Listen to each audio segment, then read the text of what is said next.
આપણે ત્યાં કહેવત છે મોરના ઈંડા ચિતરવા ન પડે. આ કહેવતને સુરતમાં કૌશલ વિદ્યાલયના એક વિદ્યાર્થીએ ચરિતાર્થ કરી બતાવી છે. પૂર્ણા ગામ વિસ્તારમાં રહેતા દુબે અક્ષત ધર્મેન્દ્ર કુમારે ધોરણ 12 સાયન્સના બી ગ્રુપમાં 99.92 PR મેળવ્યા છે. સાથે જ 93.71% મેળવ્યા છે. શાળામાં પ્રથમ ક્રમ મેળવવાની સિદ્ધિ મેળવનારા અક્ષતે જણાવ્યું હતું કે હું દરરોજના 10 કલાક મહેનત કરતો હતો. શાળામાં જ તૈયારી કરાવવામાં આવતી હતી, જેથી પહેલા જ દિવસથી રોજના ડાઉટ સોલ્વ કરવાની સાથે સાથે નોટ્સ બનાવતો હતો.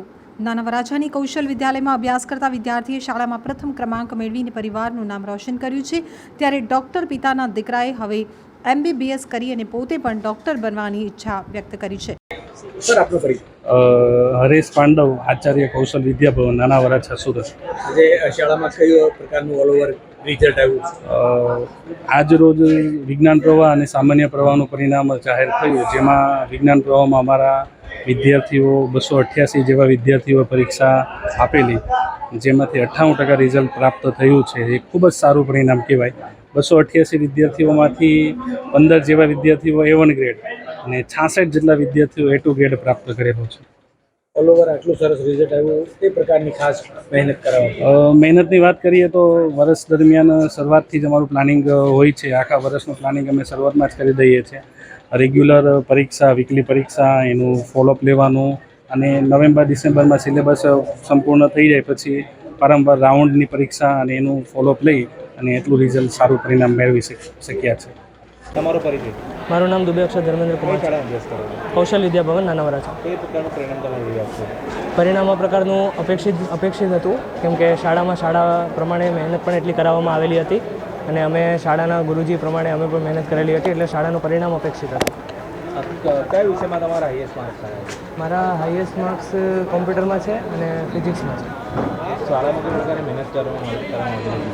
શાળામાં શિક્ષકો દ્વારા બધા પ્રકારની, એટલે જેટલી જરૂર પડે અને જેટલી જરૂરથી વધારે, એટલે થોડું એમ અઘરું પેપર નીકળે કે થોડું સિલેબસની બહારનું થોડું ઘણું પૂછી લે, તો એના માટે જેટલી જરૂરી હતી બધું મહેનત અમારા શાળામાંથી કરવામાં આવે. પરિવારનો કેવો સપોર્ટ હતો? પરિવારનો અમારે ફૂલ સપોર્ટ હતો. એમણે બધી જર્નીમાં મારે આખે સપોર્ટ કરેલો છે કે સ્કૂલમાંથી જેમ કરાવો તો બધું એમને કોઈ ડિસ્ટર્બન્સ નહીં, કાંઈ નહીં, ફૂલ સપોર્ટ.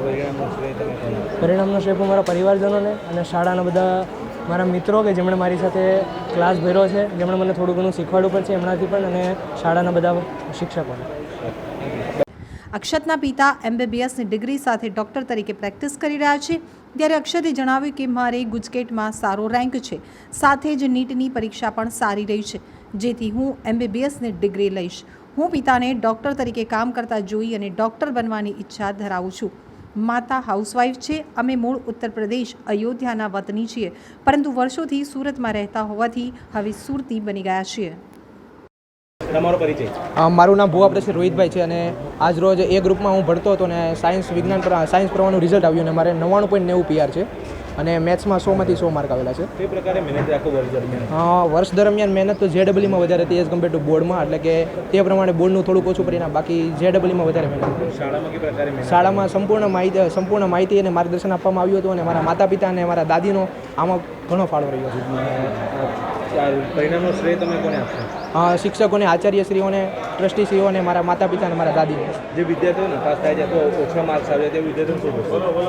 તેમને તો બસ હું એટલું જ કહીશ કે વધારે મહેનત કરે અને હજી આપણે જૂન મહિનામાં કાં તો જૂનમાં તો એમાં કંઈક પાછી હજી એક વખત પરીક્ષા લેવાય છે, એમાં ઉત્તીર્ણ થઈ જાય એટલી મહેનત કરવી જોઈએ.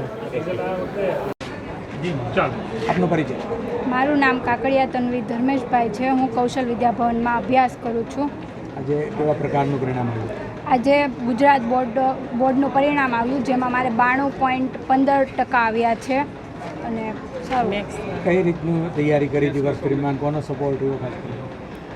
વર્ષ દરમિયાન શાળામાં જે શિક્ષકો ભણાવતા એ બધું સરખી રીતે ભણ્યું હતું, ઘરે જઈને રિવિઝન કરેલું અને પેપર સોલ્વ કરેલા. છેલ્લે સ્કૂલમાં રાઉન્ડ ટેસ્ટ લેવાતી બધી આપેલી અને શિક્ષકો, વાલી, ભાઈ બહેન બધાનો સારો સહયોગ. કયા વિષય અઘરા લાગતા હતા અને એમાં તમે કેવી રીતે તૈયારી કરી? મને ફિઝિક્સ થોડુંક અઘરું લાગતું હતું, તો એના મેં વધારે MCQ સોલ્વ કરી. આગળ જઈને હવે શું ગોલ છે?